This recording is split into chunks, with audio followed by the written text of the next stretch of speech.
as we get, you know, close to Elimination Chamber. I think it is the go home next week.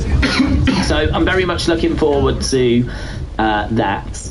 That Seth Cody segment was amazing. It was absolutely amazing. I think the only thing I didn't get is I just didn't get why Cody stepped aside. That was it. If I'd have got that, I think it would have been pretty close to perfect. I love that Seth said that he understood why Cody had made the decision he had made. I think Cody was quite emotional. I thought he just hung on the chicken nuggets thing a bit too long for me. You know, he kind of tried to make a big thing out of that. About what did he want us to do with chicken nuggets? Like, ha ha ha, move on. And it just kind of lingered a little bit. So I was, you know, we're nitpicking. We are absolutely nitpicking. This thing was amazing. And I just thought it ticked a lot of boxes. Sammy, love his sit-down interview. I loved Shinsuke interfering. I honestly didn't mind Drew getting involved in the main event. Kind of meant that Sammy was a bit protected, right? So I really enjoy what we're doing there as well. Judgment Day turning on R-Truth. I think R-Truth got the message as well, so you know, hopefully we can move R-Truth onto something different. If he's going to get DIY mixed up with DX, there could be a bit of humour in that for a few weeks. And honestly, the Awesome Truth getting back together, there could definitely be some humour there as well. Becky and Nia and Rhea, that was all pretty fun. So yeah, I mean, look, it was a fairly solid, maybe not spectacular effort, but we took some steps forward on this show, and we got what will be one of the best promos of the WrestleMania season, I would say. Maybe one of the best promos of the year, as what will be one of the best maybe not spectacular effort, but we took some steps forward on this show, and we got what will be one of the best promos of the WrestleMania season, I would say. Maybe one of the best promos of the year as well. I really enjoyed it, and as we said, any faults I think are just little nitpick things. So awesome, guys, thanks a lot for watching. I hope you enjoyed this short video. I probably could have let more people respond to this before doing this video, but to be honest, I'm going to film this, I'm going to upload this, I'm going to schedule it so that it goes out at a certain time.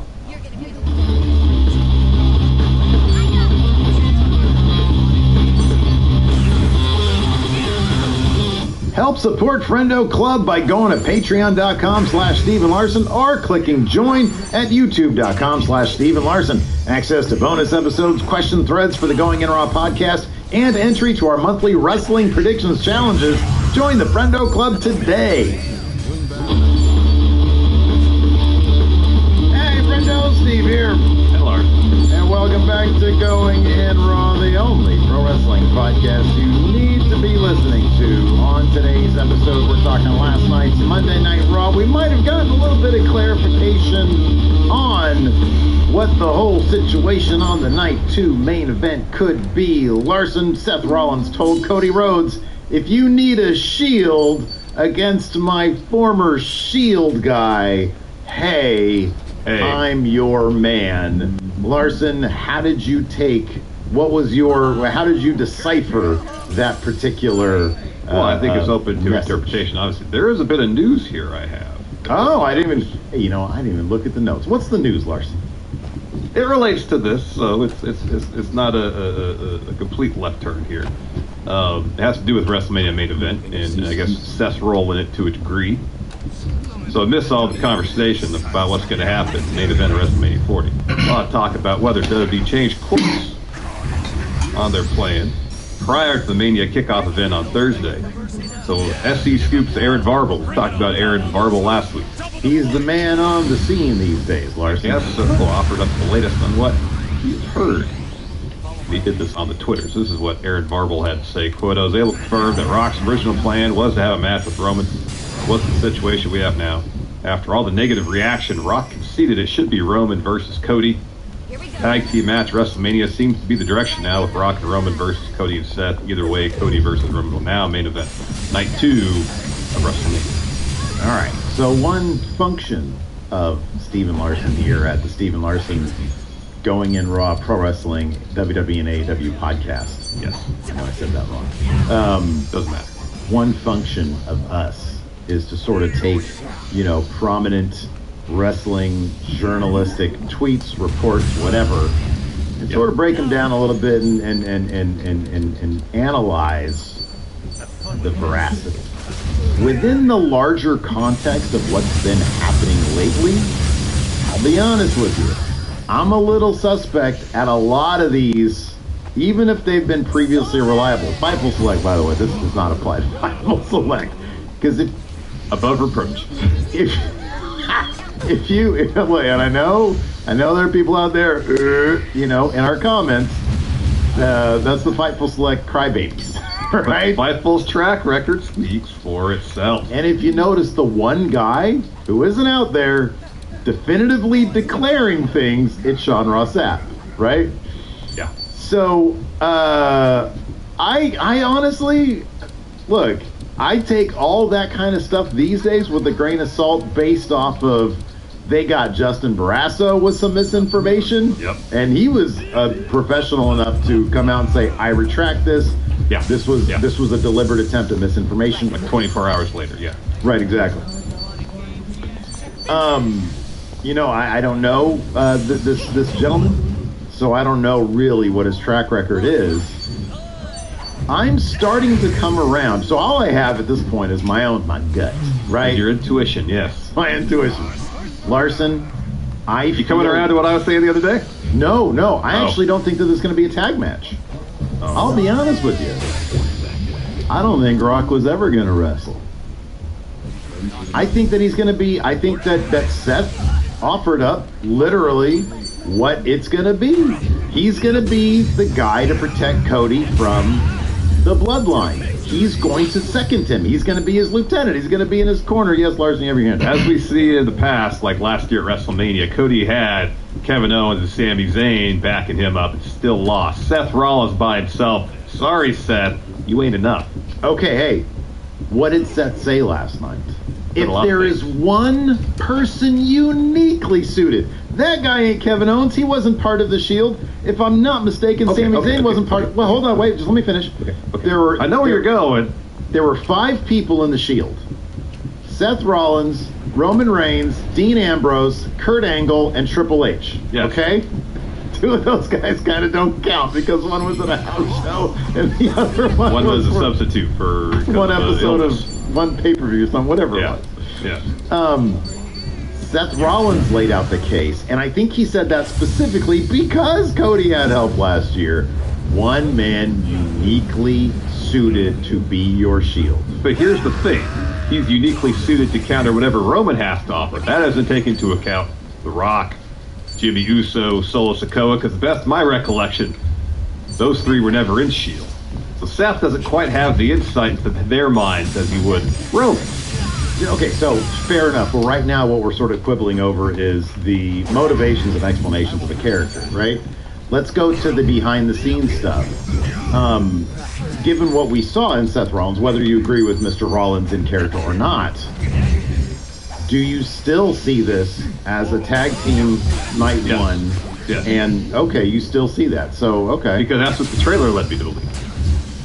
The trailer the trailer, now when I look at the trailer, I could see it being Seth has Cody, Rock has Roman. I could see it that way. Yeah, maybe, but the fact that there was physicality amongst all 4 at the kickoff event, press conference kickoff event, and then I believe it was Big E on the panel afterwards, like, hey, we go into a tag match here? Yeah, no, dude, those guys didn't know. They didn't know. They didn't know. But you see that, your mind instantly goes, tag match. And here's the thing. If they have concerns about The Rock, or The Rock has concerns about being ring ready for a singles match in time for WrestleMania, still wants to be involved in the physical level, i.e. in a match, just not in a singles match. He could be in this tag match. Roman can handle 80% of the load. He could be in for a few spots, tag in Roman loses.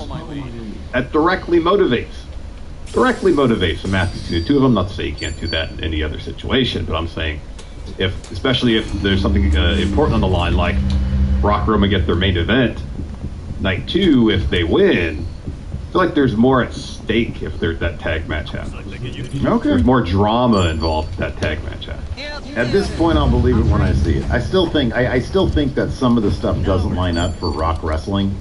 Number one, his size. Like, I'm There's sorry, wrestlers as large as The Rock, if not larger, that have wrestled before. I'm not worried about the size so much. I'm worried about his ability to not get blown up immediately when he gets in the ring. well, yeah, that's related. It's all related. When I say his size, I mean his physical fitness. Like, he's massive, so that's dangerous. He has a million projects in the works. You have to also remember. And he's getting paid movie money, and I was the one who made that point. But there's still the point of, like, he's got a lot going on, and for him to be injured is going to be. There's another issue here, and that's Seth Rollins, who's going to have a match night 1 to defend his World Heavyweight Championship, unless they do the tag match, and he'll do that night 2, like two world title matches on the same night. Okay. And he's coming off of an injury as well. Now, Seth is a bit of a machine, and I don't think he's going to wrestle until WrestleMania. He said he should be good in a few weeks. Yeah, but they'd be really... Dude, if they have a Rock match, and if that tag match still goes through... I'm not saying he should wrestle before WrestleMania. I'm saying, in his mind, he will be ready well before WrestleMania. Sure, but, like, it'd be so foolish to put him in there. It would. It'd be crazy to risk an injury. Yeah.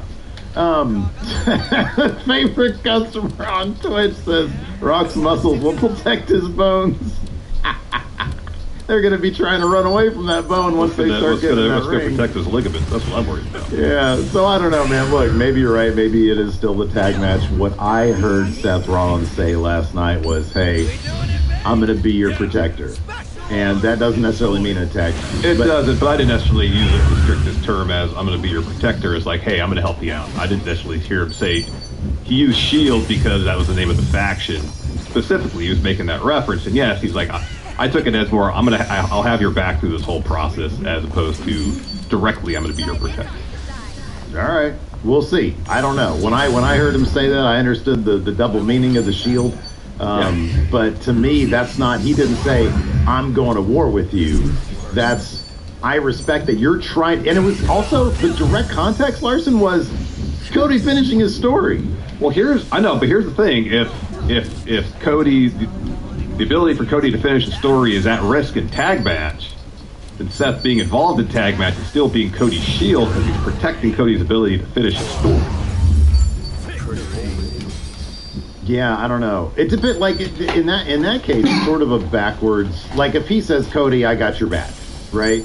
Yeah. Now look, obviously on Friday, The Rock is going to be showing up, and I'm sure he's going to be flexing his corporate power. And yeah, maybe they'll go ahead and be like, "Hey, night 1, we're going to have a tag match in order to just." See, here's the thing. I don't think The Rock's going to come out and be like, "Hey, tag match to decide if I'm in there." He's going to try to flex his muscle and get Cody out of that main event and him put back in. And we're going to see the process of the next couple months of that all play out, and this eventually going to lead to how do we settle things in the world of pro wrestling. As CM Punk said at the panel, in his mind, first punch somebody in the mouth, second you have a fight and you wrestle a match to settle your issues. So over the next couple months we're going to get negotiations. Virtually, yes. We're going to see a table and some contracts.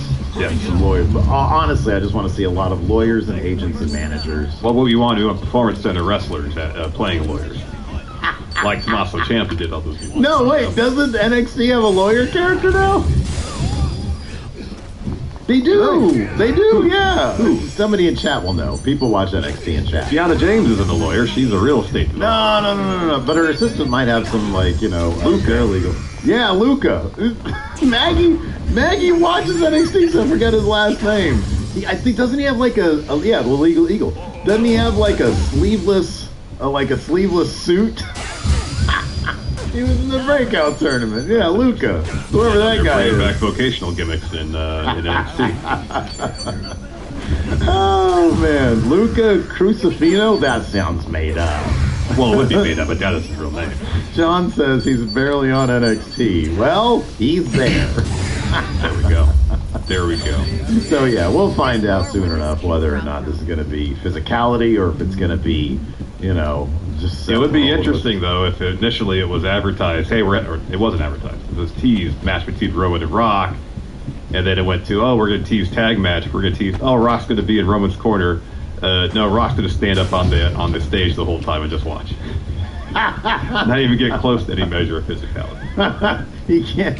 Yeah, contractually speaking. Gonna go back. He's like, hey Roman, I would be with you out there ringside in your corner, but I'm just gonna stay here in the Bloodline locker room and watch on this TV at an awkward angle. How about that? Every once in a while deal? it cuts back to Rock, on the TV, and it's all pre-taped stuff, Yeah, it's stuff that was shot in Vegas when he was there. His entire appearance all throughout WWE is all shot in Vegas already. Yeah, he was there for 12 hours of shooting the entirety of his part of this angle. Yeah. I like this. I like the. Oh yeah. Okay. Maggie says he does have a sleeveless suit. Luca does. So confirmed he's going to be there. Interesting approach. Yeah. So we got a super chat here from Josh Matlock. Says, I'm starting to worry that Seth will betray Cody. The more pieces they get added, the more nervous Cody isn't winning I get. Is Josh related to Ben Matlock? That's I don't know. Yeah. Josh, are you? What do you think about that? Seth and Roman, obviously, they used to be best friends in the Shield. Yeah. But I kind of feel like the history is enough. Seth hates Seth. Dude, are you? Whoa, wait! No.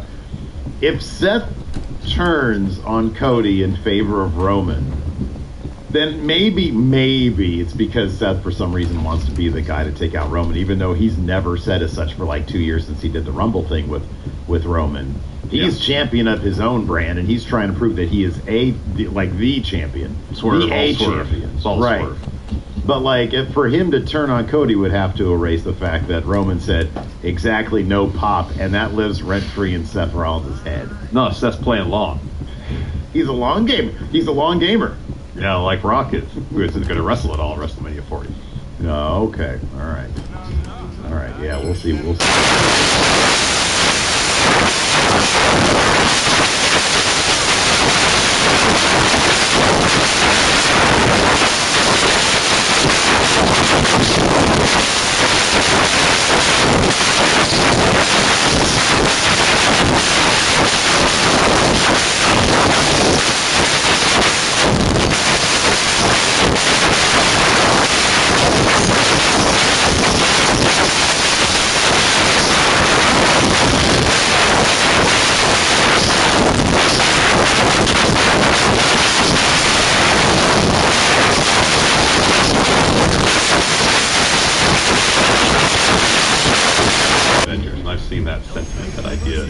Social media quite a bit because over the last year and a half, since January of last year, Cody has cultivated a good number of relationships that could help him. Got Jey Uso, I'm sure that was deliberate on his part. Of course, Sammy saw the interaction last night with Cody and Casey. Oh yeah.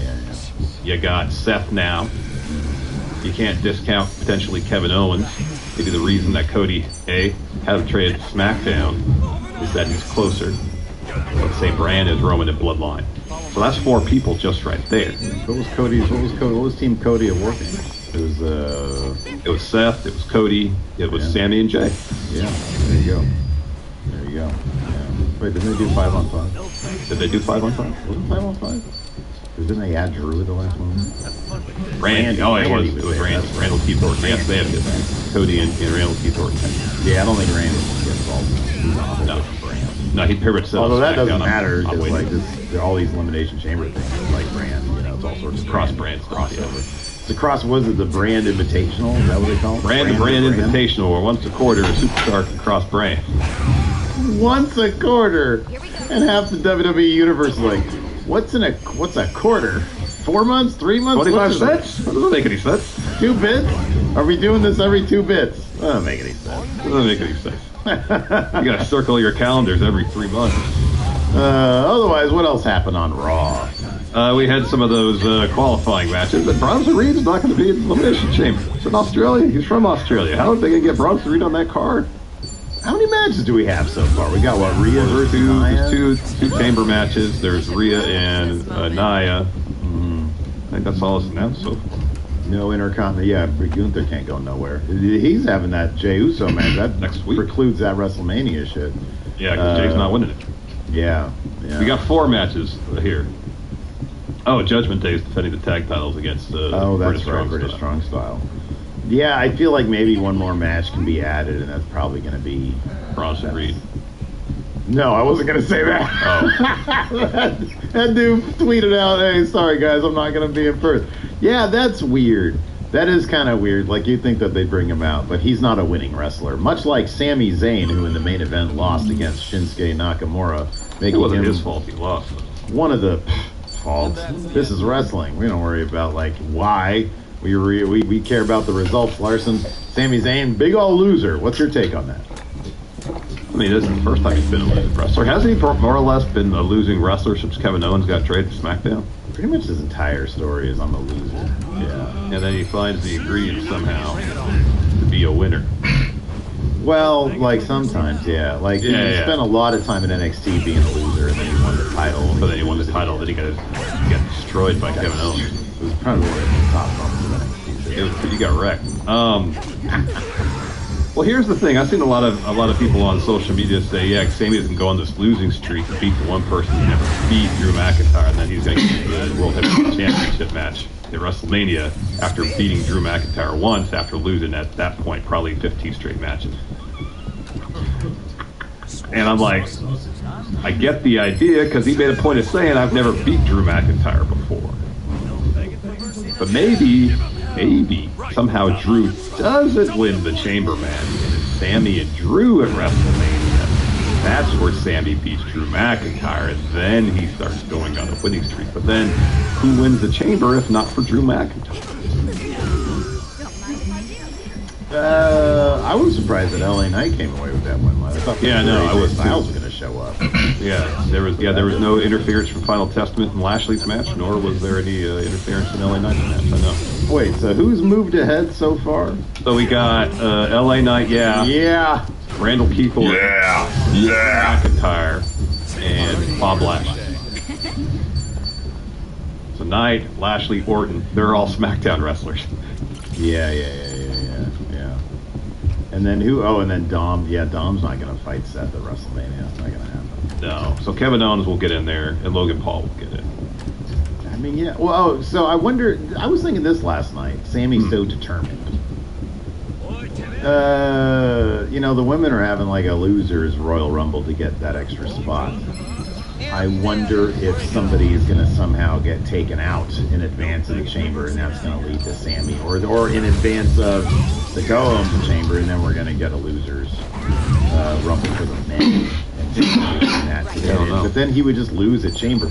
I don't know. I mean, look, people have also pointed out this is this is a multiple of 10, so there's got to be a triple threat for a world title, and Sami, Drew, and Seth could be potentially the thing if it's not going to be Rock, Roman, and Cody. I guess that's a possibility, but after Drew wins Elimination Chamber, then for Sami to sort of, weasel his way into the match, which given his losing track record, it would be a weasel situation, Larson. I mean, they can always do a thing where Sami sort of turns the tables on Drew and starts messing with him during matches, and then Drew gets mad, and he's like, oh, fine, one last time to beat me, and then you'll get your way into the match with me. I'm not going to give up my spot, but you can join me in the match if you beat me. And then Sami beats him, and then they go to WrestleMania. That's a possibility. I don't know if they just do like a Sami versus Drew grudge thing at WrestleMania. But on the other hand, you do have, because there is also no obvious opponent for Seth Rollins. If there was like another person out there, there's a possibility that maybe they're going to have someone from SmackDown. If Cody's slated to beat Roman, you have a Raw superstar taking the top title off SmackDown champ, and they're going to have someone from SmackDown challenge Seth and win. Maybe have someone like Bob Lashley. Yeah, but Bob Lashley's in the thing with Karrion Kross. That's not a whole lot. It's honestly not a whole lot of emphasis on that sounds like it's going to be. This is you know what that feud is. You know how when we used to play My GM, and we would have the 3 feuds for each of our brands that we remember and we remember to book every time. Yeah. And then there's the one where we're like, oh God, I forgot we were doing this. Let me go ahead and book something here, and it's just redundancies. Yeah. That's Bob Lashley versus Karrion Kross. I know. I will say this though, that entrance for Lashley's group Great. with B-Fab, for some reason, that extra person makes it like even way cooler than just the three dudes knowing about it. They're all Synced up. They were all synced up when they did the. What's hilarious though is that they don't have a group name yet, and so they have to sit there and write everybody's name that's coming out with Bob Lashley. The almighty Bobby Lashley. You gotta put the whole name in there. Yeah, right. Street Profits and With the Street Profits. They gotta They find really They should. gotta find a name. They honestly should just do this, when they put with the Street Profits, and then colon Montez Ford and Angelo Dawkins. Like, I want everybody's name out there. Oh yeah. And where they're from, all written out. So it's Not just their names, but their wrestler names plus their shoot names in parentheses. like it's Meltzer's newsletter from 10 years ago. Exactly. Yeah, I like that. Montez, Kenneth Crawford, Ford. Why do you know his real name? I don't know. I just happen to know. Why do you know Montez. that? I believe his real name's Kenneth Crawford. Yeah, Asian Verse got it right. Just call them the Almighty. It's Bobby's dudes. Just call them the Almighty. I know. The Almighty Bobby Lashley with the Almighty. Yeah, Kenneth Crawford. Yeah, no, that's impressive. What's Dawkins? Is it just Dawkins? That I don't know. Let's see what his real name is. Did you watch? Hey, did you see that clip? Gary Gordon. That's a great name. Why would he ever change it? They made him. That's why. You see that clip floating around of Sasha Banks doing a in promo class with Dawkins? No. Dude, those old school NXT promo classes are hilarious because it's like the worst acting you'd ever see in your entire life. I mean, What the was Baron the- Corbin clip is one. Yeah. What was the gist of it? Oh, I don't know. So she was cutting a promo on Paige, and Dawkins was like her heel. And so, like, while she's cutting this promo, she's like looking at the class, and Dawkins is behind her, just mean mugging. And then Paige comes from behind the curtain and like gets on his back and sort of does the stealth attack and like, sort of brings him back behind the curtain. And she's just cutting this promo. And then when she's done, she's like, right, Dawkins? And she looks behind herself, and Dawkins isn't there. She freaks out. Oh, okay. Like Paige with stealth attack. With the stealth attack, exactly. Like what was that one game? Assassin's Creed? Sure, that one. Hitman. I was thinking the other Metal Gear Solid. Oh, Metal Gear Solid, yeah. Yeah, you can get in a cardboard box or something. Anyway, Yeah. before we continue on with our SmackDown review, we've already been going for 26 minutes, my goodness I gracious. know. And we haven't really said much of anything. Want to point out that we're still undecided on this, how this is going to, because I'm firm right now that Seth Rollins is merely going to accompany Cody Rhodes. Oh, I'm He's gonna- confirmed that we're going to get a tag match. He's going to go to Seth. Now I'm adjusting it to Seth's going to be on a Segway. He's going to, All right. it's going to be like Goblin. Okay. Like okay. Joe. That's good. Yeah. Yeah, he's going to be doing that. But yeah, no, we've got some bonus episodes, man. We've got the Friendo Club set. And this is what you get in the Friendo Club set. It's a mere $5 a month. That's really nothing. That's a bargain. It's a bargain. It really is a bargain. Not only do you get something out of it, I'm talking about the Friendos. They get bonus episodes, question threads, and of course, access to the Big Blue Predictions Challenge. And I know I didn't send this to you yet because I got too much going on, but I finally have Cameron Shanks' Big Blue. Yeah. Finally encrusted in digital glory. Let me make sure this is the right one here. Look at that. There he is right there. He sent me this picture. He looks a bit like a wrestler. I can't really place who the wrestler is, but he looks kind of like a wrestler here. Some sort, I forget who. He sent me this picture right here that he wanted Big Blue to be placed on. I put Jupiter behind him though, because I don't know why. I've just been in a Jupiter mood, I guess, and so I put Jupiter behind him. It is the largest of all the planets. It is a very large. Oh yeah, that's why we had that conversation yesterday about planets. I think, didn't we? Yeah, we did. You did have The award for best planet goes to planet Earth, yeah. That's right. That was the conversation, yeah. That's right. That's right. But stormiest planet and big planet The largest planet, Jupiter. goes to Jupiter. So Most anyway, uninhabitable planet. That award goes, I don't even know if it goes to Jupiter. Maybe not. Maybe there's a planet that's even more uninhabitable. Well, there's no ground on Jupiter. There's a core. There's a solid core, isn't there? Buddy, by the time you get to the core, you're crushed from those gases. I'm not disagreeing with you, but somewhere in the middle of there's something solid. That's my point. I'm just saying, like, I know it's a subplanet now, Pluto.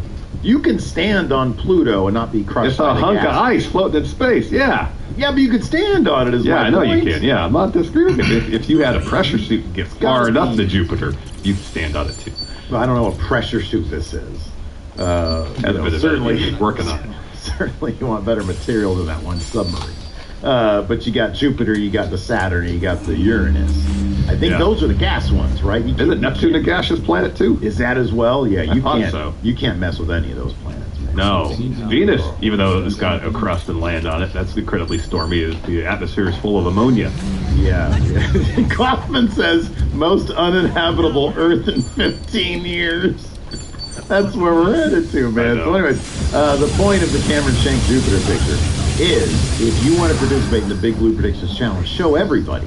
You want to peacock us all and show us how great you are at predictions, then you can do that by getting the Friendo Club set up. And here's the great thing. Not only does it benefit the Friendos because they got all that great stuff I mentioned, it benefits us as well because we get money when you do that. And we're looking to get the Tribal Chief set up, Larson, right now. That's what we're trying to get, which is 10 times the money at 1/10 the work. So that's what we're trying to do here. That's our goal. It's a big goal. We also have another goal.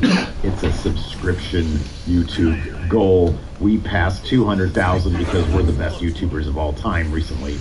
And we're looking more but better, right? Yeah. 222,000, 201,102.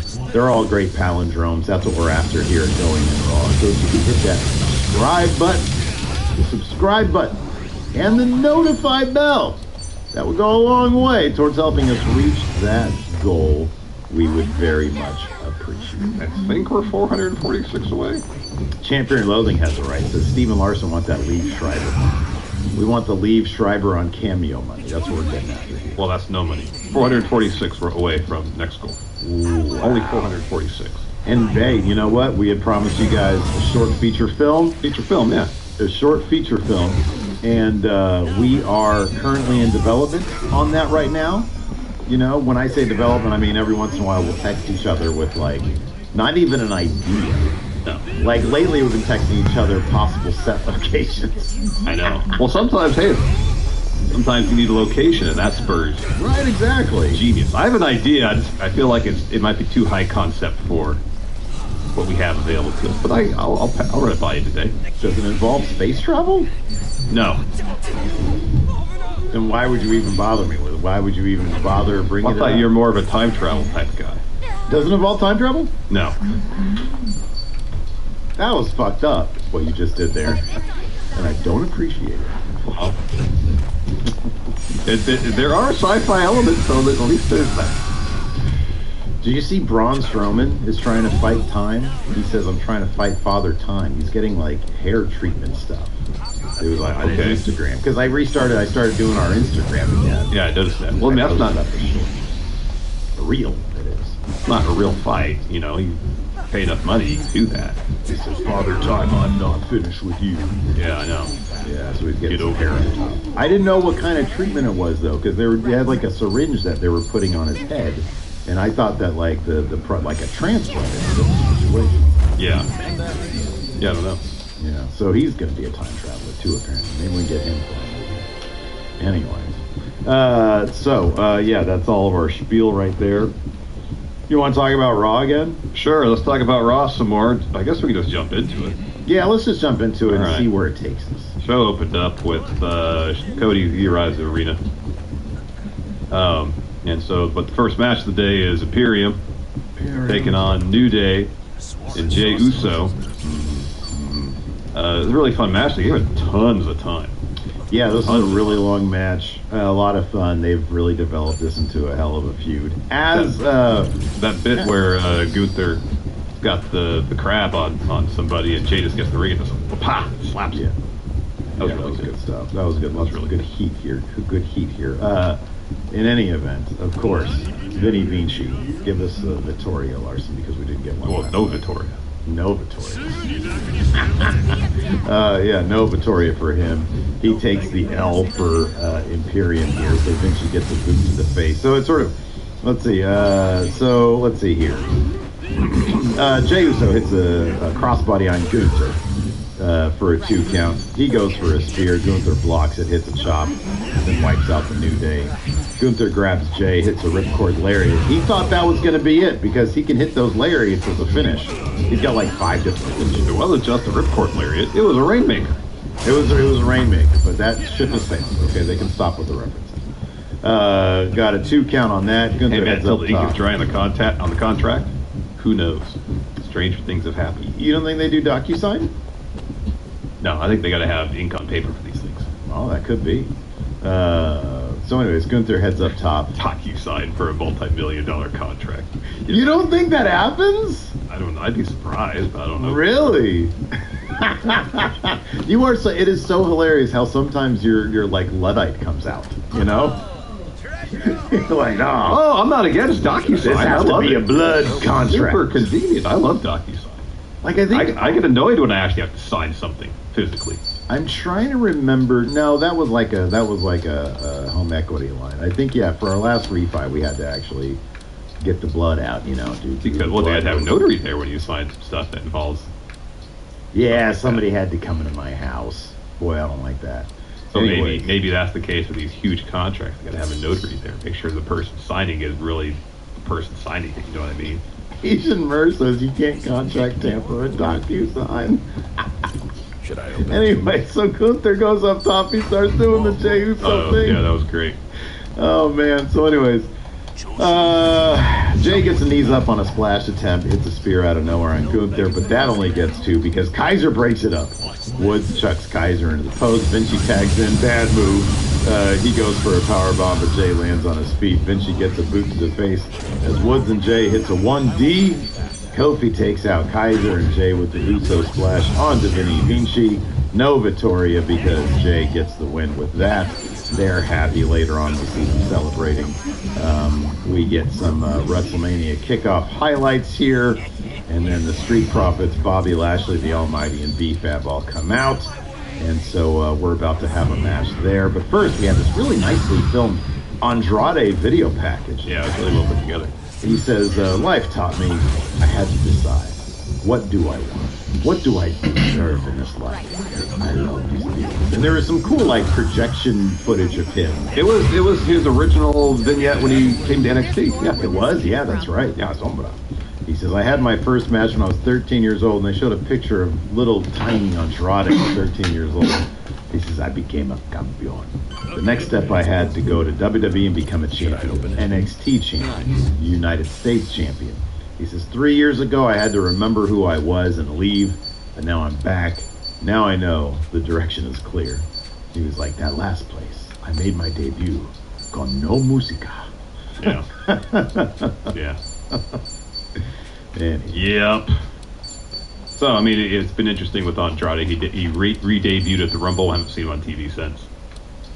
yeah, Hopefully there's some direction for him, because he's a hell of a wrestler. Methodical is how they Deliberate. roll some of these, Deliberate. how they roll Deliberately these things. wrestlers out, yeah. Next, we had Bobby Lashley versus Bronson Reed in a Elimination Chamber qualifier. Somewhat surprising, as mentioned earlier. No final testament to interfere and cost Lashley this match, so Bronson Reed can get a spot in the chamber match, but Lashley shouldn't be losing a whole lot because he's Bobby Lashley. Certainly not to Bronson Reed. No. So to finish this, Reed miss a quarter splash, but eventually hits one. Lashley fights back, slams Reed with the spine buster type deal. Bronson hits Lashley with a knee as Lashley's going for a spear. Hits a huge senton, goes up top looking for the tsunami, but Lashley gets to his feet, just tosses Reed off the top rope, and it followed with a spear to get the win. Lashley advances to elimination. Yep. Let me ask you something. What's that? Is Bronson Reed kind of one of the outliers, or the outlier in terms of guys who might actually do better in AEW?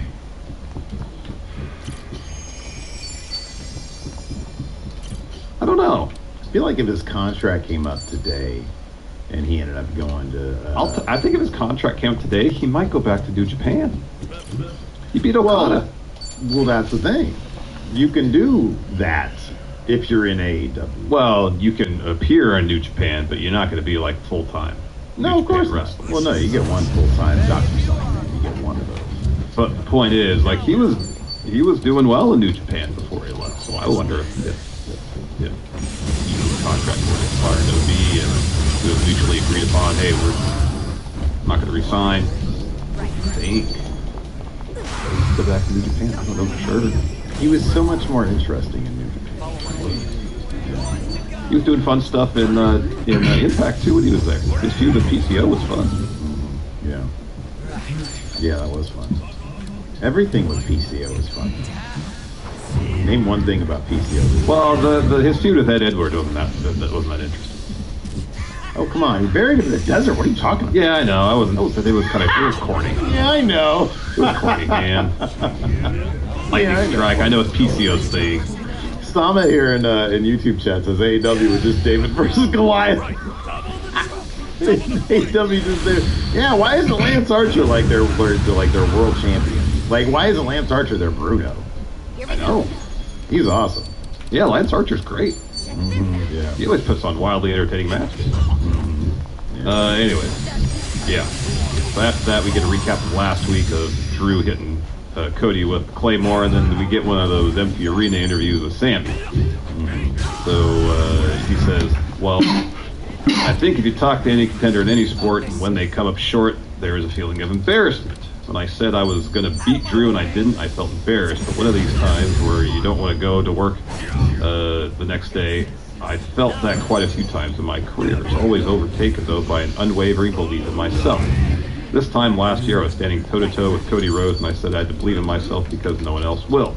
I still believe what I said last week. I am a contender, and I will be a champion. It won't be easy, but it's the road I want to walk to get there. And then Nakamura shows up on the trough. Sammy, what's wrong with you? You've had the glory, the moment. Have you forgotten that? You act like you're in misery. You want people's sympathy. Such a clever guy you are, just like Cody. But I'd love to see your true self in the ring tonight. The real you that tries to swindle people and stay in the spotlight. But if you don't let your emotions out, I won't tolerate it. The chance is gone. Don't worry. I'll pick up your soul and continue my warpath forward. I think Sammy should gather his documentary crew again. I think so. Yeah, he should go back to the Conspiracy on foot, you say, huh? Yeah, right, yeah. Because if you think about it, like, he keeps on, these losses are not really, like, especially this one. What was his last? Oh, yeah, the Jordan one. How did that one fit? Oh, yeah, he just fucked up that one. Yeah, he did. This one was a distraction from Drew Mack. Yeah. Spoiler alert for the main event. Yeah. So then we have Cody seen walking backstage. He heads to the ring next. His music hits. People love him. He says, Lexing Kentucky, what do you want to tell me? I believe we can talk about how in the main event at WrestleMania 40, I'll be challenging for the WWE Undisputed Championship against Roman Reigns. It took me a while to even say that. And the only reason I can say it is, you guys. You certainly made your voices heard. A full week trending worldwide, screaming and shouting about it, putting the word out. That word was, we want Cody. Dang, 3 words. 3. I really don't know how I could ever repay you. Actually, maybe there's only one way. Not by giving you all money, but winning the championship. Instead, the championship, so that your guy is the winner. He says, I get it. I'm passionate about this place, my legacy, my astronomical science of cancer. I wear my heart on my sleeve. I don't want to get emotional because then I would become a crybaby. While all of you say we want Cody, there's one man who 100% did not want to hear it. That person happens to be the most famous person alive, a potential presidential nominee. Ugh. And the person who coined the term Cody Crybaby. And it showed a clip of Pat McAfee. Now, I kind of appreciate that they even retcon what the Cody Crybaby is, because I think Cody himself wouldn't actually want to be associated with Cody Crybaby, because the people sending death threats to people on Twitter or DMs. So anyways, they show that clip of The Rock talking about chicken McNuggets going up to people. And then Cody looks over at Pat. He's like, I know promos are different from when he was here, and few can fathom matching him on the mic, but I have to ask, What are we supposed to do with the nugget? Pat, you were there. What am I supposed to do? And Pat's like, supposed to, you put it in your butthole. Yeah, he was like, kind of like half anxious, but doing it for laughs. It was pretty funny. It was pretty damn funny. He says, please don't mistake the levity for weakness, and don't think I'm not a fan of The Rock. We've all been. One thing he does not do well, though, is listen. I said nothing to defile his ancestors, but he slapped me in the face in public. Sometimes you can hear the rivers overflowing. I see the look in Rock's eyes. It wasn't the energy of the people, it was malevolence. The Rock and Roman together is the perfect storm. Make no mistake, Rock. You put your hands on me. What that means is, I'm going to hit you back. Burn it down! Seth makes his way to the ring. Cody says, take a bow, but before we start, let me thank you for coming to my aid at the presser. And Seth says, what can I say except you're welcome? The Maui reference from Moana.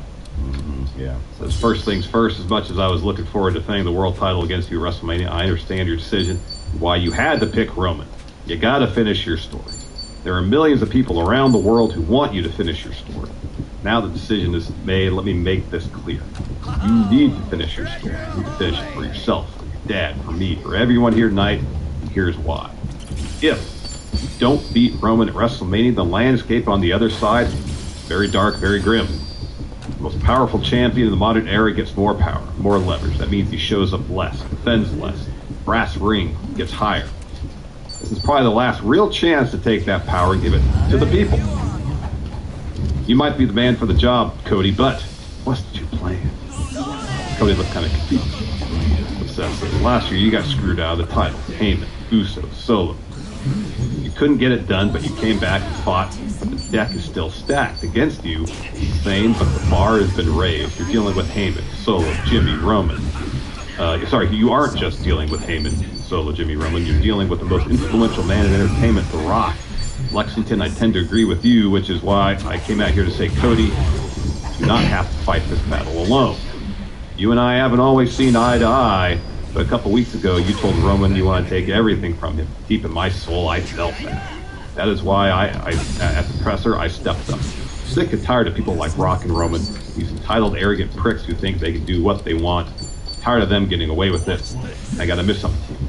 The man Roman is partly my fault. 12 years ago, we came down to Tactical Vest. I taught him everything he knows, but I could never imagine the monster he would become. But now that monster has two heads because he stands beside someone as entitled and selfish as he is. When it comes to fighting the bloodline, Rock, Roman Reigns, there's only one man on Earth who's uniquely suited to be your shield. I'll give you a hint. One's dark. Now, a visionary, revolutionary, Seth Rollins. Yeah. And then he said, think about it, as he walked off to his music.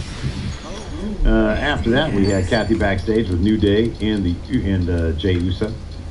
She congratulates him, says, next week Gunther will defend his title against you, Jey Uso. Jey says, big W for my boys, big W next week. And then they're all very happy. Yeah. I think this is going to play out next week. Is this going to be the one situation where, A, they could want the finish, B, they could give Gunther a cheaty win, which is rare, like almost never for him. Jey is not going to win next week. That's not happening. No, they could do a double count out. Yeah. Do you think, what is like power rank, what are the possible outcomes? Because isn't Jey losing clean also pretty low on the likely outcomes of this? I would think it'd probably be some sort of, maybe not a direct cheaty win, but a situation where Imperium comes out to try to help Gunther, New Day make the save, and then all the chaos. Jimmy takes his focus off Gunther to help New Day, gets back in the ring, whoop hawk, clothesline, powerbomb, something like that. Yeah. That's probably got it there, yeah. If there was more of a build to this match, not necessarily on pay-per-view, where they said like in 3 weeks. Yeah. This match is going to happen, and like if word got back to Jimmy, this is going to happen, and Jimmy's like, my brother's not going to be champion before me. There's a little bit more build to it. I think it'd be more likely, not to say it won't happen entirely, be more likely maybe Jimmy would show up to cost in the match, but if it happens, if he hears about it Friday and shows up on Monday, I suppose it's possible. I kind of feel like there should be more build to it. Because, of course, nobody knows anything unless it's on camera on a Monday, sometimes maybe a Tuesday or a Friday. Or a Friday. Yeah, exactly. After that, Watch me. Liv Morgan versus Zoe Stark. We do get a cool little video package with both of them in it. This is a fun match. Zoe Stark, oh my goodness graciousness. She is just an absolutely stellar wrestler. She's really so good. Much fun. She's so crisp. Her timing's like perfect. Mm-hmm. It's pretty awesome. Unfortunately, they're rolling with Liv here. Kind of obvious. She just came back. She hits a code breaker and an Oblivion to get the win. Watch me. So she moves on to Elimination Chamber. Yep, she's in Elimination Chamber. So we're backstage with Judgment Day. R-Truth joins them backstage, and Truth says, "Gotta come to reality, JD. You aren't in the group." JD, because they have a match later. JD freaks out. Bree says, "I got this." He says, "Truth, enough. Look, we had laughs, but the joke is over. This is not part of our crew. You are not part of our crew, and you've never been part of our crew. Every beating is just a beating. No initiation, no reinitiation, no other alternatives, nothing. I know it's hard for you to comprehend sometimes, so I'll tell you like this. Tonight, it's an execution. Now, that get through your skull." R-Truth is shook. Yeah, he finally realizes, which I'm really happy because you can only go to he's just completely out of his mind. Well, too much. And so, and it led to this moment backstage, right before his match. He's on the phone with Miz, and he's like, "Can you get on a plane and get here now?" Yeah, Pierce is like, how far is Los Angeles from Kentucky? Kentucky, Like, Lexington, yeah. He's like, "Dude, your match is now. There's no way he's going to get here on time. He's in Los Angeles." And so he's like, begging Truth to get out there, and he's like, "They're going to kill me, dog." So Pierce throws him out there. He gets in the ring, and this was good stuff. There was one part when Pat McAfee was just, pretty amazed at, the athleticism of R-Truth, because it is really impressive at 52 years old. And Cole says something like, "Man, I wish I could do half that stuff at this age." And Pat says, "I'm 36 years old and threw out my hip taking a dump the other day." Yeah, Pat made a couple of references to taking dump. Oh, that was pretty darn funny. That was pretty funny. JD gets the win here. R-Truth is going for a scissors kick. JD avoids it, hits the devil inside to get the win. After that, Judgment Day is celebrating. Then they turn their focus on R-Truth. They start beating him up, and then DIY makes the save. Some steel chairs. Judgment Day gets big pop. DIY keeps on getting these. Isn't it crazy how it's like they're really good wrestlers, but I kind of feel like it's just their history that like people are willing to overlook the fact that they are the most boring possible characters they could be right now. Yeah, I know.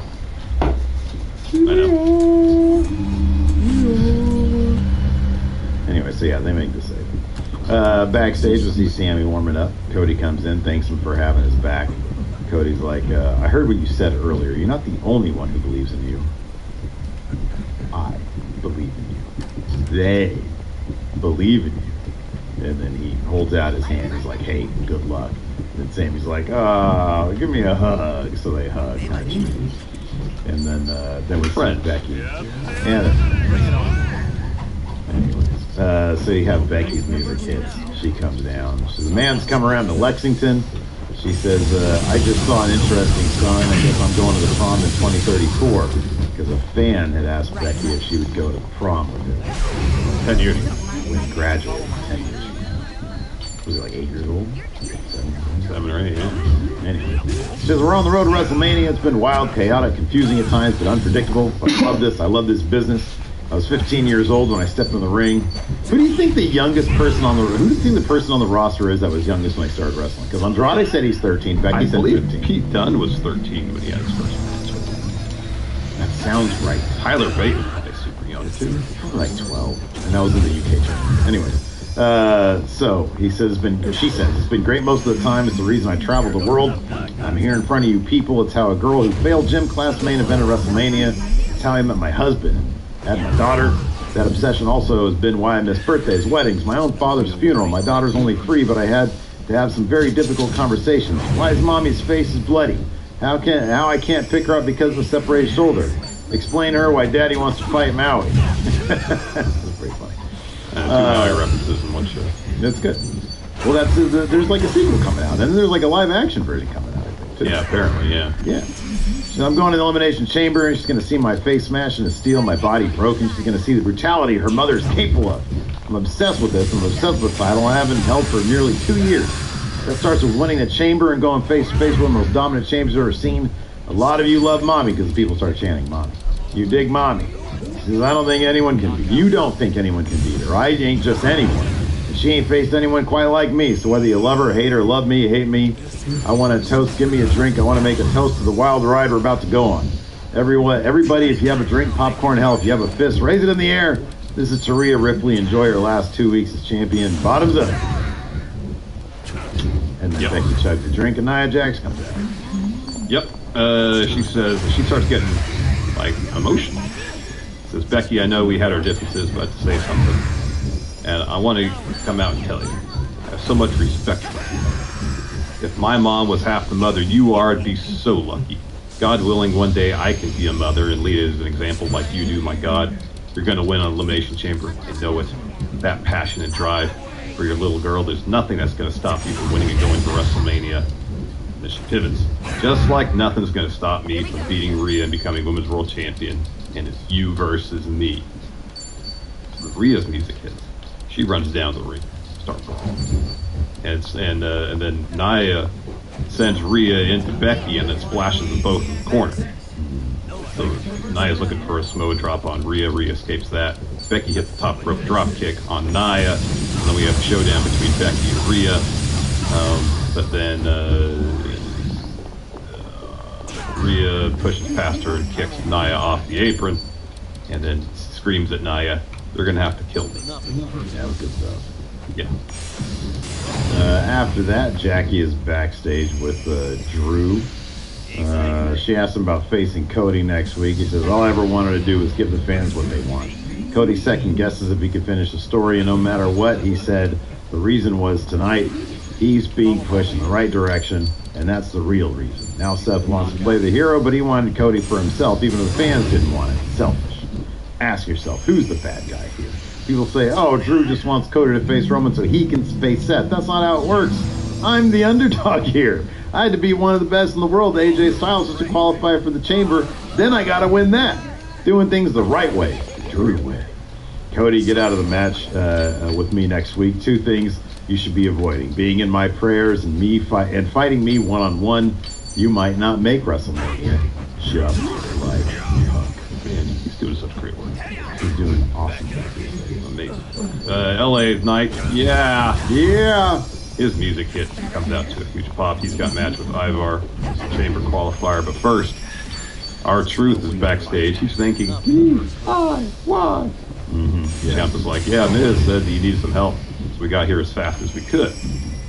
R-Truth says, man, who would have thought R-Truth getting saved by DX? Looks at Gargano and says, Shawn Michaels, the Heartbreak Kid. Ciampa says, Cerebral Assassin, Triple H.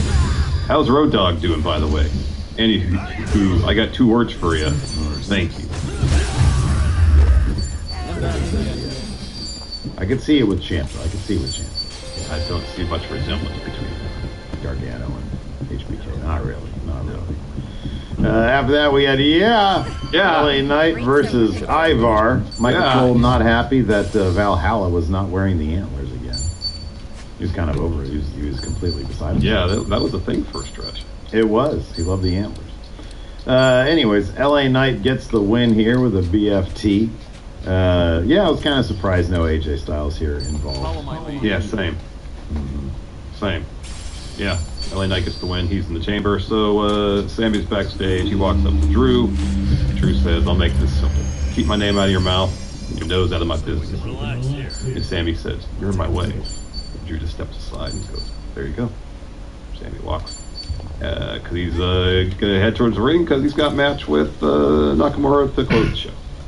Yeah, he was eyeballing Drew the entire time. I walked past him. No smart move on his part. Backstage, Chelsea walks into Pierce's office. Candy, there I go. Candy and Indus are there still. And Chelsea says, I heard about this last chance battle royal. I assume you went to upper management and I assume you made the right decision. Yes, and yes. And Pierce is like, I don't know how many times I gotta say. I am upper management. Also, I haven't finalized who's in it yet. A lot of people want the opportunity, including Indus and Candy here. Green says, it can't be the biggest WrestleMania without me there. Indus says, Chelsea, not everything's about you. I need this opportunity to fight in front of my family and my home country. And then Pierce says, him and Nicholas Aldis are putting Raw and SmackDown people together. Chelsea says, I want a one-on-one match, not with these two or Zoe and Shayna. She's talking shit about them. And turns around and there's Zoe and Shayna. Shayna says, we're actually going to talk about the women's tag titles with Pierce. I'd actually love next week to take her dreams away, though, and tear her limb by limb. And Chelsea says, do those glasses work? Because then they leave. She's like, do those glasses work, Pierce? You have to have seen them behind me the whole time, right? I'm going to management. Once again, Pierce says, I need a drink. Yeah. Oh, I need a drink. Yeah. Who's winning that last chance battle royal? Yeah. Well, no, I'm asking you who's winning. It's got to be Shayna, right? Shayna or yeah, probably. Yeah, Shayna should be the chamber match, given her history. That's what I'm thinking, yeah. I mean, I could see it being Chelsea because she's the biggest personality there, but like Shayna literally eliminated everybody. Yeah, no. I know. She should be in there. Yeah, totally should be. Definitely not going to be in this or probably not. Then we had Nakamura taking on Sami Zayn in our main event. It was a really fun match. Yeah, this was cool. Not quite their NXT match, but this is awesome. Yeah, Nakamura gets the win because Drew McIntyre comes to the ringside towards the end, distracts Sami. And then Nakamura drop kicks Sami right in the back of his leg and follows with a Kinshasa to the head to get the win. There was this period where Nakamura hit a couple jumping knees off the second rope. Yeah, the back of his head, yeah. The back of Sami's head, and Sami kicked out of both ropes. Mm-hmm. Couldn't escape the Kinshasa after the distraction. Nakamura wins. Then Drew gets in the ring as Nakamura celebrates. Drew stares at Sami, and then as Nakamura again starts stomping on him, Cody's music hits. He runs down the ring to make the save. He takes Nakamura out, hits Drew with a Cody cutter, and then a crossroads for Nakamura. And then we're getting a tag match next week. We're getting Cody and Sami versus Nakamura and Drew's taking on Cody next week, so maybe 2 weeks. Yeah, could be. Could be. All right, man. Would you like to answer some questions? Let's do it. We don't have an NXT preview. Is NXT Lawyer going to be on the show tonight? I don't know. Apparently he's not on very much. Apparently he's not around very much. You know, being a lawyer seems like it'd be a full-time job. I don't know how one would have enough energy to moonlight as a professional wrestler. I mean, your vocation during the day was lawyer. A real estate developer would too, but Kiana James there a lot. You know what he needs? He needs a lawyer assistant. Like she's got a paralegal team. Yeah, right. Like she has developer assistant. I forget her name, but she had Kiana. She had the assistant before. Yeah, she did. All right, let's take a look here. Here we go. Forbes says, would you guys like to see Cody versus Roman in a lumberjack match where most of the lumberjacks are all the people the bloodline is screwed over, with Roman's only help being Jimmy and Solo? Not in the main event of WrestleMania, no. No, a lumberjack match in the main event of WrestleMania is not like a... No. Maybe a Backlash. Yeah, but no. Not a Mania. Shelby here says, hey friendo, is anyone else wondering if the Shield reference is a hint to Seth's resentment of Cody last time he was throwing Shield? He put a chair in their back. Could this be the same thing maybe, or is this Avengers Endgame and Cody is assembling WWE's super team to do whatever it takes to take back the power? I think more likely it's the same. Yeah. Let's see here. Bray Way says, which wrestlers in character would make the best energy vampires? Undisputed Kingdom right now. Yeah. Chris Jericho. Yeah, we literally called him that. Yeah. Go ahead. Alex Foster says, if Cody played footage of Larson bad-mouthing him, how would Larson respond to Cody and the audience? If Cody played footage of Larson bad-mouthing Cody him on the Tron on episode Raw. Oh, yeah, I get it, okay. I don't know, I'd probably do the Pete Dunne thing. Oh, yeah. Shrug. Yeah. Well, what do you want, man? I'm a wrestling podcast. I gotta have takes. You gotta have takes, Cody. My take is... Not everybody can love you, Cody, okay? It doesn't have to be that way. Dislike Cody. Yeah. It doesn't do it for me. It's not your cup of tea. No. You know, that's not bad mouthing the guy. No. Never said he's a terrible wrestler. He's a fine wrestler. You've never called him Brand X. No, I've never called him Brand X. Let's see, real TJ. Because then you could just, how about this? Then you can offer up footage of me, like, you know, slobbing all over the guy. Yeah. You know. Here on the show, there's a balance. Right, exactly. It's a yin and a yang, baby. We're getting different perspective. How boring would it be if Steve just puts you on such a pedestal and then I elevated that pedestal? That's not fun conversation. No, that's not fun at all. That sounds boring. That It does sound boring. Those other guys. The real TJP says Seth versus The Rock will be wild. That is not a question. Simply an That's observation. just what it says. That's just what it says. And I mean, it would be agree. wild. That would be wild. It would be wild to be see it completely happen. until. Hey, we got 774 people Hey. watching, yet we're still under 200 likes. The fuck, people? What's your problem? Come on now. Hey, get your ass out of your head, and you know, find maybe get some of the McNuggets out of there, and hit that like button. My goodness, what are you doing there? What are you even doing? Like Let's get button, to please. 350 at least. Let's try to act like, you know, civilized folk here. My goodness gracious! Please hit the like button if you could, please. Thank you. A lot of people are having questions about Cody assembling either Avengers or Justice League. Oh my goodness gracious! Are they? Oh, here we go. Is there a question that's like, out of all the people that he's assembling, which Marvel character are they? I can't stand those questions. Well, you don't like casting questions, and that's essentially a I casting hate question. casting, unless there's the not a Star question. Trek casting question. Like if Cody were to assemble. Oh, how about that? Steve here has a question. Yes, Steve here. For the people that Cody's assembling, which ones are Star Trek characters? Like, who's Seth? Even I don't like that question. That's a terrible question. Here's one. Larson has a question. Yes, Dan. If Cody is assembling his finest away team Oh, wow. to go to the island of relevancy, Oh, is that near Risa? maybe yeah, it's on the pleasure planet of Risa. If he's assembling his away team, Yeah. who's this Lieutenant Barkley? Oh, isn't that Sammy? Like, red shirt / Barkley is Sammy. Right now, he's losing Yeah. wrestler. Yeah. I remember that time Captain Picard accidentally called him Broccoli because that's what everybody was talking shit That about. was like me. the whole episode. They kept on calling him Broccoli. Lieutenant Broccoli. My goodness, that guy was a loser. Let's see here. Oh, wow. Linear Prince says, can we please have more Punk Daily when rumors of Punk's return from injury start circulating? No! Punk Daily is only for Punk drama Yeah. that circulates around him. There is no other. The next time, look, and on top of that, like, Punk Daily was like a good double meaning because then we had to clarify that it was kind of like non-news. It wasn't news about No. the character from Superman 2, nor the actor Who played him. right, Jack O'Halloran. So no more Punk Daily unless he causes a ruckus, but he seems Yep. in a very good mental space right now.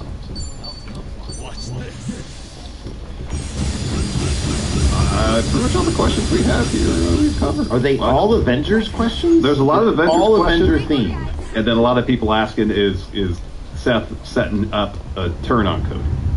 That might be Okay. half the questions, at least the third. Blanket answer: no, he's not. And at least it wouldn't make sense from a character perspective. And then B, the Avengers thing. We don't do casting questions here. Steve doesn't want casting questions. I don't like that. Doc Hensler says, simple question, how y'all doing today?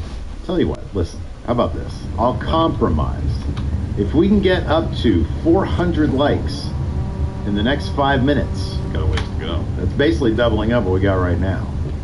If we get to 400 likes, I will You'll indulge a Cody's Avengers question? Yeah, I will. I will. This is something else. I hate it, but I'll do it. There we go. So Give Doc us a Hensler is hesitate. asking, how y'all doing today? I'm all right. I'm looking forward to basketball, sir. You seem like you're in a really good mood today. Hey, by the way, talking about Avengers, not assemble. It's just you and me for trivia tonight, buddy. Oh, wow. Yeah, man. Captain America and Iron Man. Here we come. So we'll see what we can do. Yeah. I think we're gonna do well, man. I think we're gonna hold that. Gonna throw up our ones. If we win, can we, when we do the picture, can we do the ones? Sure. Let's do that. because Hutch can't make it because I guess Josh has his own trivia thing going on. And then Lacey was like, well, I know Steve sometimes just wants to do that shit with Larson. So she was like, I'll just take a break and the two of you can go do it. The interesting evening. I know, exactly. Don't know what to expect. Don't know what to expect. I gotta study some more question. flags, though, I tell you what. Yeah, no. Well, you've answered this question before. Andrew Connolly is asking if AEW is going to let Dustin out of his deal to help Cody. They're not going to let Dustin out of his deal. Mr. Dope says last place income. Dope, you need to come out. Yeah. Yeah. Yeah. You could be our fill-in, dude. Yeah. Yeah. Heck yeah. No, Dustin's probably not going to show up. AEW is most certainly not going to let him out of his deal, but they even be like, yeah, Dustin, you can go be involved. No, of course not. That'd be silly. That'd be really cool. That'd be really neat. But Tony Khan seems to hate WWE. Yeah. Certainly seems that way. He's definitely not an Edro. Let's see here. John and Alistair, boys. Says, seemingly how my question broke Larson's power yesterday. Shit, what was the question yesterday? I don't know, my power went out. Oh, yeah, literally. Yeah, that's what he means. Yeah, because it was during his question. If you could access the time and space realms to time travel back to cut the power during a match, promo, etc., which event would you choose? Let's take grim answers off the table, of course. Yeah. Because remember there was that WWE like event, pay-per-view or something like that like the power went out? Yeah, there was. They had to redo it. It was in your house. In your house something, yeah. Saudi Arabia versus Austin or something like that. Something like that. Man, if you can go back and cut the power, I'd probably the finger poke of doom. Oh yeah. Maybe I'd do that. What a terrible moment that was. What a terrible idea that was. When Vince Russo won the WCW title. Yeah, it was a bad one too. Cut the power. Let's see. Oh yeah. Tape here says, how does the story arc with Sammy end? We kind of talked about that a little bit. I mean, either he gets back to being a winning wrestler or he continues to be a losing wrestler. Yeah. B. York asks, is the Tribal Chief set up for The Rock? No, The Rock has the Tribal King set up. The High Chief set up. The High Chief set up, yeah, thank you, exactly. What's interesting, though, is that The Rock probably works 10 times more than even Seth Rollins. So he makes like way more than 10 times more. Right, he makes 10 times more than Roman, but works 10 times more than Seth. Yeah. I feel like Roman's got the perfect setup. He doesn't work and gets paid a lot of money. Not Rock money, but the compromise is he gets to chill a lot.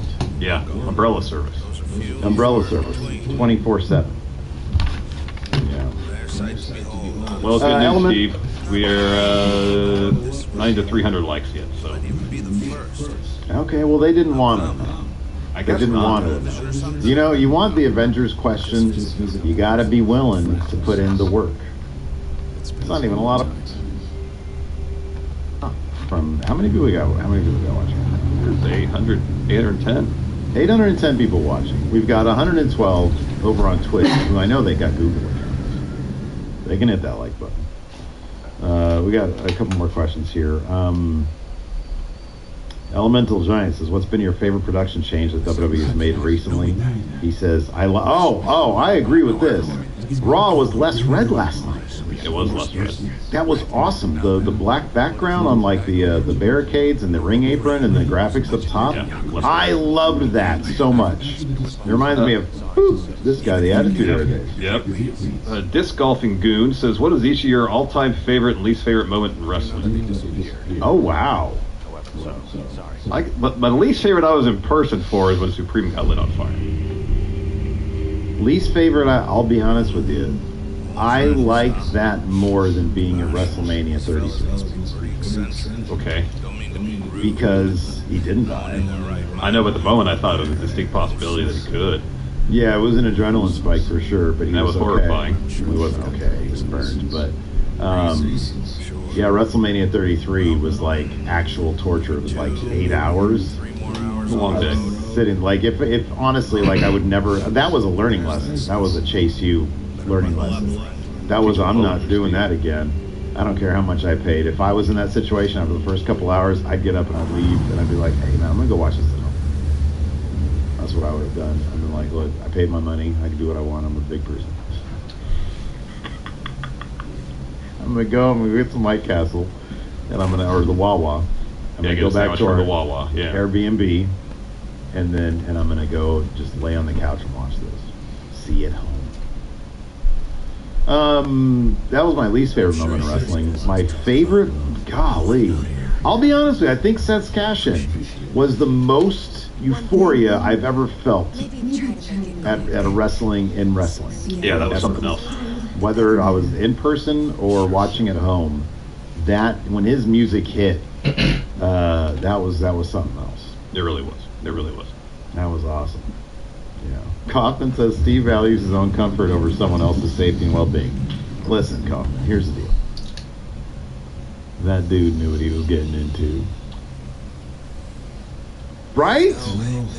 Like, look, a lot of people love Supreme. May he rest in peace.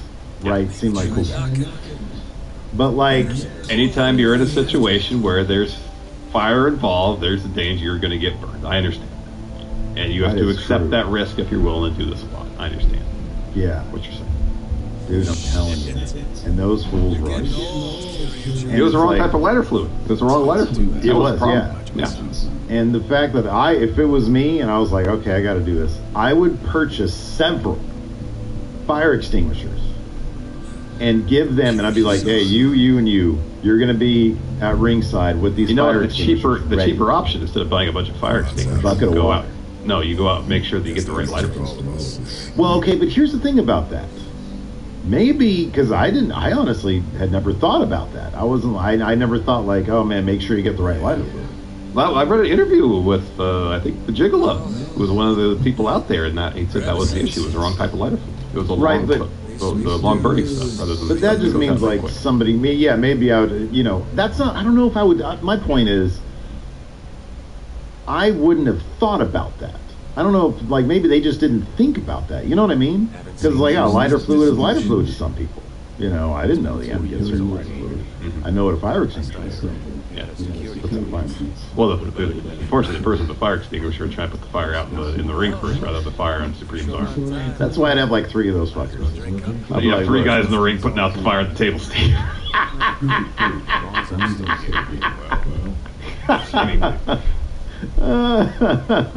People are asking who's Supreme. So we had the unfortunate experience of being in an XPW show, which seemingly is still an unfortunate experience, even in 2024.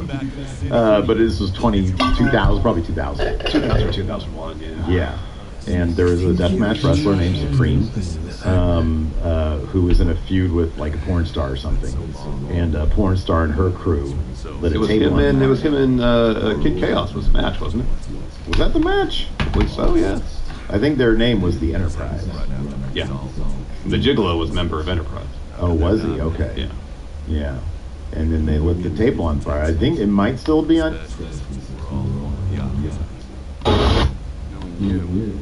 Shows us the Anawagi family tree.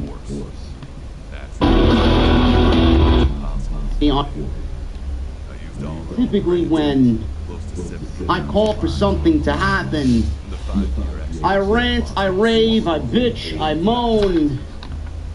I did what I felt was necessary. I'm not here to tell you whether you made the right choice. Because I feel like it's the right thing to do. Where did it go wrong? Coming into this show tonight, WWE had one job to do. One job. That job was Cody Rhodes. He needs to let us know why 2 weeks ago on Friday Night SmackDown, 2 weeks ago, why he gave up his WWE Universal Heavyweight Championship opportunity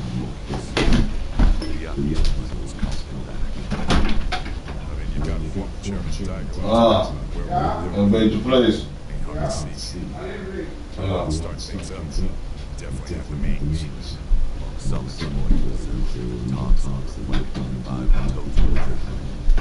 all sorts of Naar die andere. Ja.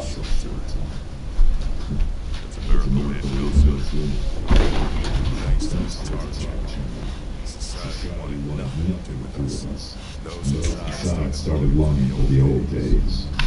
For their sake, we figured we ought to start off. They needed a fresh start, and we weren't helping their case. You see, that explains why you're out here. If we really wanted to see the great dissolution through, this was the best way. That's what we concluded, at least.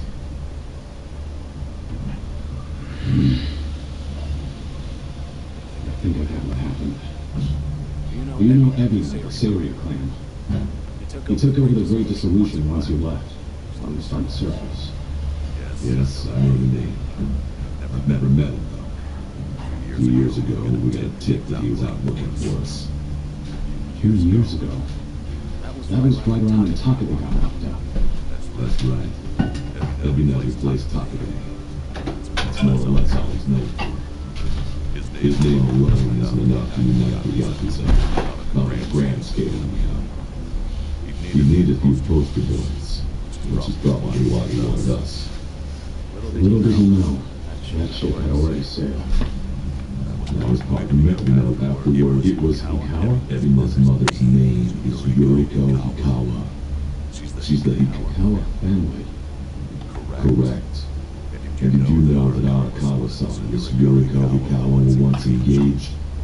Right. Patriarch pushed a proposal on him, I'm pretty sure. Yes, but Arakawa-san already had a woman he loved. That was Akane-san. However, until now, this brings up a good question. Just who is Evima's father? You don't mean... This is all just speculation, of course. But Matsumi Arakawa may in fact be Evima's father. Evina is around Kasuga's age, give or take. Even their birth dates are similar. So Kasuga and Evina, you're saying they could be half. We told you it was odd, if that's really judging from an after from and Evina, exactly.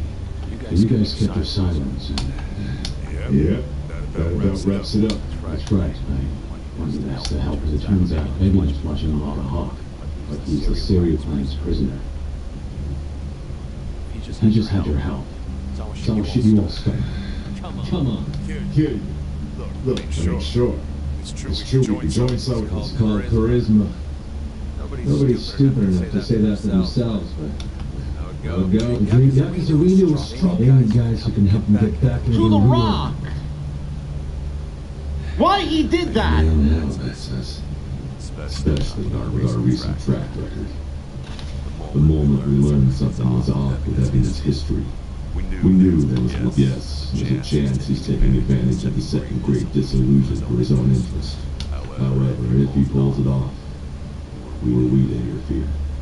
If anything, we should keep our distance right. It is, honestly, but if we're dead and gone, our names will just carry Kiryu-san. Are you aware of what they all say? All those Yakuza. You know how they see you. Yeah. They act like you're something great, and we ended up just look at your own life. No. Hey.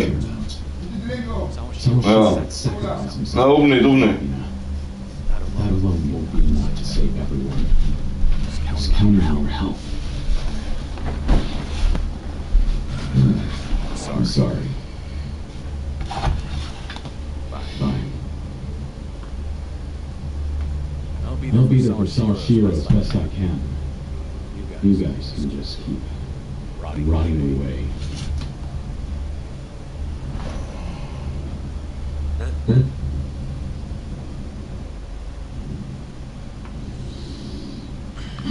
Guess I was wrong.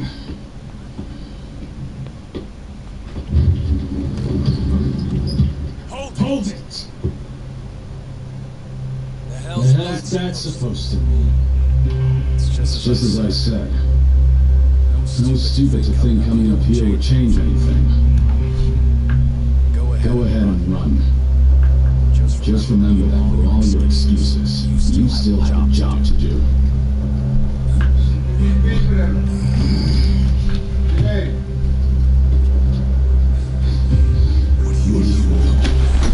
What could you possibly know about Whatever. I can't say I do. And I wouldn't want to.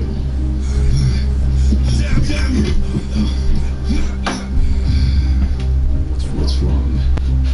If you want to fight, don't hold back.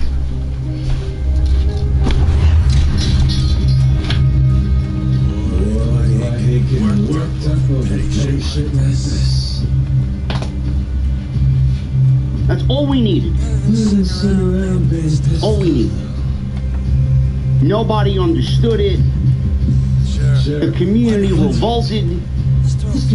We get to Las Vegas. It's Cody. It's The Rock. Rollins. It's Reigns. This big stare down. We get the family lineage. The Rock shows us the Anawahi family tree. Just a little more time. Cody Rhodes comes out and calls bullshit. He then says he wants Roman Reigns at WrestleMania for the World Heavyweight Championship. And then Dwayne proceeds to slap Cody Rhodes right across the face. It was at that point where we knew a few things had changed going into WrestleMania. Gotta reiterate for the people in the back who want to be geeks. No, it's not a work from day one. Plans clearly changed. Clearly. It was supposed to be The Rock and Roman Reigns at WrestleMania. If WWE did not have the revolt that they had from the fans and on social media, and everybody embraced The Rock coming out, and embraced The Rock versus Roman Reigns at WrestleMania in the days after that episode, we would not be sitting here right now with Cody Rhodes and Roman Reigns in the main event.